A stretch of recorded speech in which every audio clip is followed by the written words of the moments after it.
खबर यूपी के बलिया जनपद से है, जहां मीडिया से बातचीत में यूपी सरकार के परिवहन मंत्री दयाशंकर सिंह ने राहुल गांधी के राजनीतिक कार्यक्षमता पर सवाल उठाया। उन्होंने कहा कि कांग्रेस इतनी बड़ी विरासत थी जिसे राहुल गांधी समाप्त कर दिए। राहुल गांधी को कांग्रेस की विरासत किस रूप में मिली थी, उसे कहां पहुंचा दिया। आज कांग्रेस क्षेत्रीय पार्टियों के पिछलगू बनकर पीछे पीछे घूम रही है। राहुल गांधी अपनी हार को किस पर थोपे, वह अपने पर नहीं थोप रहे हैं। वह संवैधानिक संस्था इलेक्शन कमीशन पर आरोप लगा रहे हैं। अगर इलेक्शन कमीशन पर आरोप झूठे हैं तो एफआईआर क्यों नहीं चुनाव आयोग कर रहा है। उनके सवाल पर कहा, उन पर कई बार एफआईआर होती है तो कोर्ट में जाकर माफी मांग लेते हैं। कई बार ऐसा हुआ भी है और बाहर आकर बयानबाजी करते हैं। देखिए, राहुल गांधी जी बौखला गए हैं क्योंकि लगातार हार रहे हैं। वो उत्तर प्रदेश में तो पिछले 40 साल से हार रहे हैं और 40 साल से हारते हारते अब वो एकदम बौखला जा रहे हैं, तो अनाप शनाप बयान कर रहे हैं। जब जीत जाते हैं तो इनका वोट चोरी नजर नहीं आता है। अभी 24 में संविधान, मोदी जी 400 सीट पाएंगे तो संविधान बदल देंगे, आरक्षण खत्म कर देंगे, तो थोड़ी सफलता इन लोगों को मिल गई झूठ बोल करके।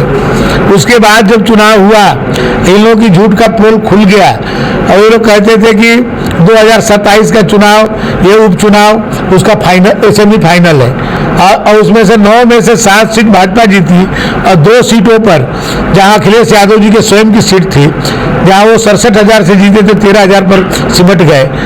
उसके बाद हरियाणा का चुनाव हुआ, कई प्रांतों के और चुनाव हुए, वहां पर पूरी तरह से हारे, दिल्ली में हारे। तो अब इस बात को, अब उनके पास कुछ मुद्दा नहीं है तो वोट चोरी करके एक संवैधानिक संस्था निर्वाचन आयोग उस पर प्रश्न चिन्ह खड़ा करते हैं। तो ये लोग अपनी हार को किस पर थोपे, अपने पर नहीं थोप रहे। कांग्रेस की इतनी बड़ी विरासत थी, सबसे ज्यादा देश में शासन कांग्रेस ने किया, उस कांग्रेस को राहुल गांधी जी समाप्त कर रहे हैं। ये अपना नहीं देख रहे हैं कि जिस पार्टी को उनको किस रूप में मिला और उस पार्टी को कहां पहुंचा दिए। अखिलेश यादव जी, माननीय नेताजी मुलायम सिंह जी 2012 में थे, उनके नेतृत्व में चुनाव हुआ, मुख्यमंत्री उनको बनना था, वो न बन करके इनको मुख्यमंत्री बना दिए और उसके बाद लगातार हार रहे। 14 में हारे, खुद मुख्यमंत्री थे तो कौन चोरी कर लिया वोट। 17 में खुद मुख्यमंत्री थे, 65 बहुमत से भाजपा जीत के आई तो कौन चोरी कर लिया वोट। यानी कि ये मुख्यमंत्री थे, ये चोरी करवा रहे थे और भाजपा जीत रही थी।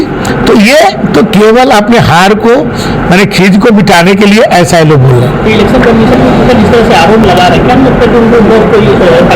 इलेक्शन कमीशन को एफआईआर करनी चाहिए इनके ऊपर। कई एफआईआर इन लोग के ऊपर होती है, कई बार माफी मांगते हैं कोर्ट में जाके। आप तो देखते हैं कि एक थोड़ी हुआ, कई बार हुआ है कि जाके कोर्ट में जाते हैं तो माफी मांग लेते हैं और इस तरह से मैंने बयानबाजी करते हैं। तो जिस तरह से अखिलेश यादव भी आरोप लगा रहे हैं कि कह रहे हैं कि जिस तरह से उनके कार्यालय पर बुलडोजर अगर चला, उनकी जब सरकार बनेगी तो वो वही बुलडोजर दूर जलाएंगे और जो इन लोगों ने जो जमीनें जो कब्जा की है, जो स्मारकें कब्जा की है, उस पर बुलडोजर चल रहा है।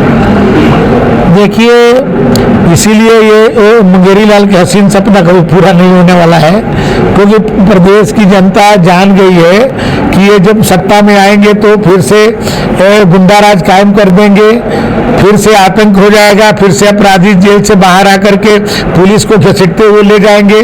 जैसे लखनऊ में पुलिस उपाधीक्षक को समाजवादी पार्टी के गुंडे घसीट रहे थे, पुलिस ऑफिस के सामने से पुलिस उपाधीक्षक घसीटा जाता हो, अब पुलिस मौन हो, जेल में से सीधे डीजीपी से मिलने अपराधी आ जाते थे और डीजीपी साहब चाय पिलाते थे।